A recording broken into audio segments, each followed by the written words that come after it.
ಸಾಂಬಾರು ಪುಡಿ ಮಾಡೋದು ತೋರಿಸಿ ಅಥವಾ ಹುಳಿ ಪುಡಿ ಮಾಡೋದು ತೋರಿಸಿ ಅಂತ ಅಂದ್ಬಿಟ್ಟು ಕೇಳಿದ್ರಿ. ಅದೇ ಹುಳಿ ಪುಡಿಯನ್ನು ಇವತ್ತು ನಿಮ್ಮ ಅನುಕೂಲಕ್ಕಾಗಿ ನಾನು ಮಾಡಿ ತೋರಿಸ್ಲಿಕ್ಕೆ ಹೊರಟಿದ್ದೀನಿ. 1 ಹಿಡಿ ಮೆಂತ್ಯ ಹಾಕಿದ್ದೀನಿ, 1 ಮತ್ತು 2 ಹಿಡಿ ಕಡಲೆಬೇಳೆ, 1 ಹಿಡಿ ಉದ್ದಿನ ಬೇಳೆ ಹಾಕಿದ್ದೀನಿ.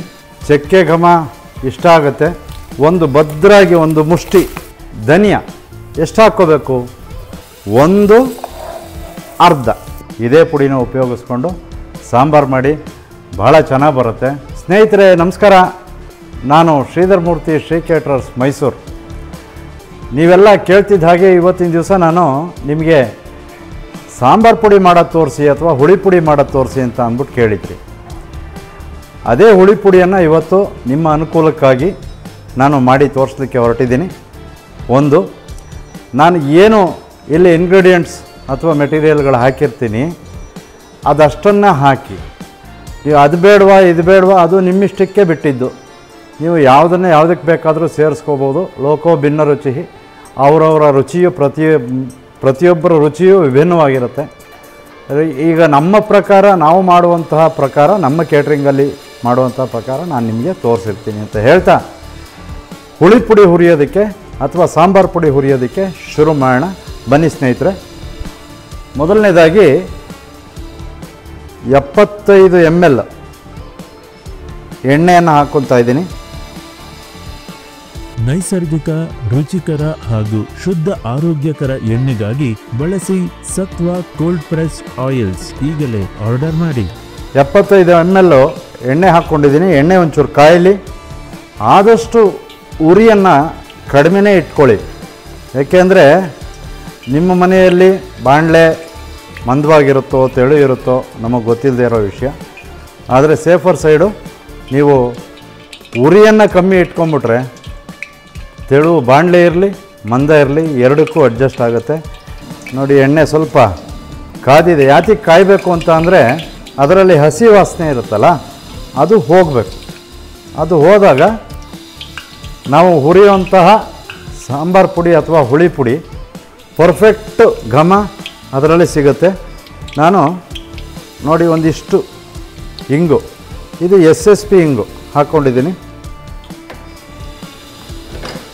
ನಂತರ 1 ಹಿಡಿ ಮೆಂತ್ಯ ಹಾಕಿದ್ದೀನಿ. ಮೆಂತ್ಯವನ್ನು ಒಂದು ಸಾರಿ ಹೀಗೆ ಇದು ಮಾಡಿ ಸ್ವಲ್ಪ ಹಾಕ್ತಾ ಇದ್ದಂಗೆ ಸ್ವಲ್ಪ ನೋಡಿ ಪಟ ಅನ್ನುತ್ತೆ. ಕಡಲೆಬೇಳೆ 1 ಮತ್ತು 2 ಹಿಡಿ ಕಡಲೆಬೇಳೆ ಹಾಕಿದ್ದೀನಿ. ಜೊತೆಗೆ 1 ಹಿಡಿ ಉದ್ದಿನ ಬೇಳೆ ಹಾಕಿದ್ದೀನಿ. ಇದನ್ನು ಚೆನ್ನಾಗಿ ಬ್ರೌನ್ ಕಲರ್ ಬರೋವರೆಗೂ, ಕಂದು ಬಣ್ಣ ಬರೋವರೆಗೂ ಕ್ಲೀನಾಗಿ ಹುರ್ಕೋಬೇಕು. ಮನಸ್ಸು ಮುಟ್ಟುವಂತಹ ಪ್ರಸಾದದ ರುಚಿ ಈಗ ಪ್ರತಿದಿನ ನಿಮ್ಮ ತಟ್ಟೆಯಲ್ಲಿ. ಸತ್ವ ಪುಳಿಯೋಗರೆ ಗೊಜ್ಜು. ಈಗಲೇ ಆರ್ಡರ್ ಮಾಡಿ. ಈಗ ಆಗ್ತಾ ಇರೋವಾಗಲೇ ಒಂದು 50% ಆಗಿರುತ್ತೆ ಅಂತ ಅಂದ್ಕೊಳ್ಳೋಣ. ಈಗ ನಿಮಗೆ ಬೇಕಾದರೆ ಹಾಕ್ಕೋಬೋದು. ಕೆಲವ್ರಿಗೆ ಚಕ್ಕೆ ಘಮ ಇಷ್ಟ ಆಗುತ್ತೆ. ನೋಡಿ ಒಂದು 3-3.5 ಇಂಚು ಚಕ್ಕೆ ಹಾಕಿದ್ದೀನಿ. ಕಡಲೆಬೇಳೆ ಉದ್ದಿನ ಬೇಳೆ ಆಗಿದೆ. ನೋಡಿ ಹೇಗಾಗಿದೆ ಅಂತ ಬ್ರೌನ್ ಬಣ್ಣಕ್ಕೆ ಬಂದಿದೆ. ನಾವು ಮುಂಚೆಯಿಂದ ತೋರಿಸ್ತಿರೋದು ನಿಮಗೆ ಹಿಡಿ ಲೆಕ್ಕನೇ, ಗ್ರಾಮ್ ಹೇಳಿ ಅಂತ ಅನ್ನೋದಲ್ಲ. ಹಿಡಿ ಯಾತಿಗೆ ತೋರಿಸ್ತೀವಿ ಅಂದರೆ ನಿಮ್ಗೆ ಅನುಕೂಲ ಆಗಲಿ ಅಂತ ಅನ್ನೋ ಒಂದು ದೃಷ್ಟಿಯಿಂದ ಹಿಡಿ ಲೆಕ್ಕವನ್ನು ತೋರಿಸ್ತೀವಿ. ಹೀಗೆ ಒಂದು ಭದ್ರಾಗಿ 1 ಮುಷ್ಟಿ ಬ್ಯಾಡಗಿ ಮೆಣಸಿನಕಾಯಿ ಹಾಕ್ಕೊಂಡಿದ್ದೀನಿ. ಬ್ಯಾಡಗಿ ಮೆಣಸಿನ್ಕಾಯಿ ತುಂಬ ಸುಲಭ. ನಿಮಗೆ ಸಾರಿನ ಪುಡಿ, ಸಾಂಬಾರು ಪುಡಿ, ಹುಳಿ ಪುಡಿ ಮಾಡೋದೆಲ್ಲ ಇದೆಲ್ಲ ಎಷ್ಟು ಈಸಿಯಾಗಿರುತ್ತೆ ಅಂತ ಅಂದರೆ ನೋಡಿ, ಹೀಗೆ ಮೆಣಸಿನ್ಕಾಯಿನ ಇದ್ರ ಜೊತೆ ಚೆನ್ನಾಗಿ ಹುರ್ಕೋಬೇಕು. ಈಗ ಆಯಿತು. ನೆಕ್ಸ್ಟು ಧನಿಯಾ ಎಷ್ಟು ಹಾಕ್ಕೋಬೇಕು? 1, 2, 3, 4, 5, 6, 7 ಹಿಡಿ. ಹಿಂದಿನ ವಿಡಿಯೋಗಳಲ್ಲೆಲ್ಲ 6 ಹಿಡಿಯನ್ನು ತೋರಿಸಿದ್ದೆ.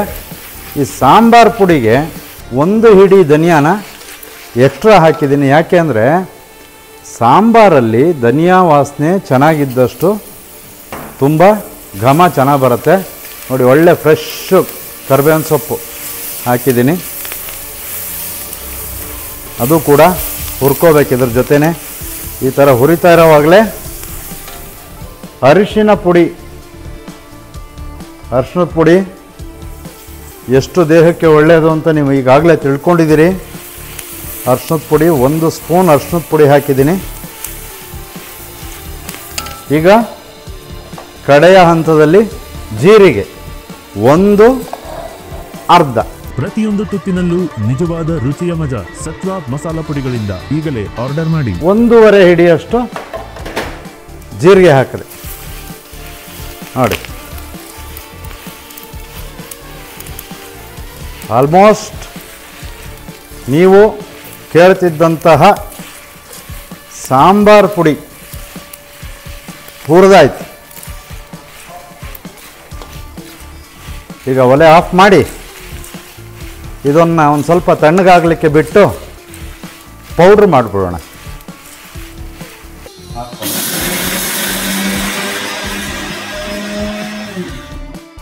ಸ್ನೇಹಿತರೆ, ನೋಡಿದ್ರಲ್ಲ ಸಾಂಬಾರ್ ಪುಡಿ ಎಲ್ಲ ಕೇಳ್ತಿದ್ರಿ. ಸಾಂಬಾರ್ ಪುಡಿ ಹುರಿಯೋದು ಹೇಗೆ ಅಂತ ತೋರಿಸ್ಕೊಟ್ಟಿದ್ದೀನಿ. ಹೀಗೆ ಮನೇಲಿ ಮಾಡಿ ನುಗ್ಗೆಕಾಯಿ ಸಾಂಬಾರು, ತರಕಾರಿ ಸಾಂಬಾರು, ಮಂಗಳೂರು ಸೌತೆಕಾಯಿ ಸಾಂಬಾರು, ಯಾವುದೇ ಸಾಂಬಾರು ಇರಲಿ ಇದೇ ಪುಡಿನ ಉಪಯೋಗಿಸ್ಕೊಂಡು ಸಾಂಬಾರು ಮಾಡಿ. ಭಾಳ ಚೆನ್ನಾಗಿ ಬರುತ್ತೆ. ಬೇಳೆ ಜೊತೆಲಿ ಮಾಡಿ ತುಂಬ ಚೆನ್ನಾಗಿ ಬರುತ್ತೆ ಅಂತ ಹೇಳ್ತಾ ಇವತ್ತಿನ ಎಪಿಸೋಡನ್ನು ಮುಗಿಸ್ತಾ ಇದ್ದೀವಿ. ಹೋಗಿದ್ದು ಬರ್ತೀನಿ. ಮತ್ತೆ ಮುಂದಿನ ದಿನದಲ್ಲಿ ಮುಂದಿನ ಎಪಿಸೋಡ್ನಲ್ಲಿ ಮತ್ತೊಂದು ಒಳ್ಳೆಯ ಖಾದ್ಯದೊಂದಿಗೆ ನಿಮ್ಮ ಎದುರುಗಡೆ ಇರ್ತೀನಿ ಅಂತ ಹೇಳ್ತಾ ನಮಸ್ಕಾರ.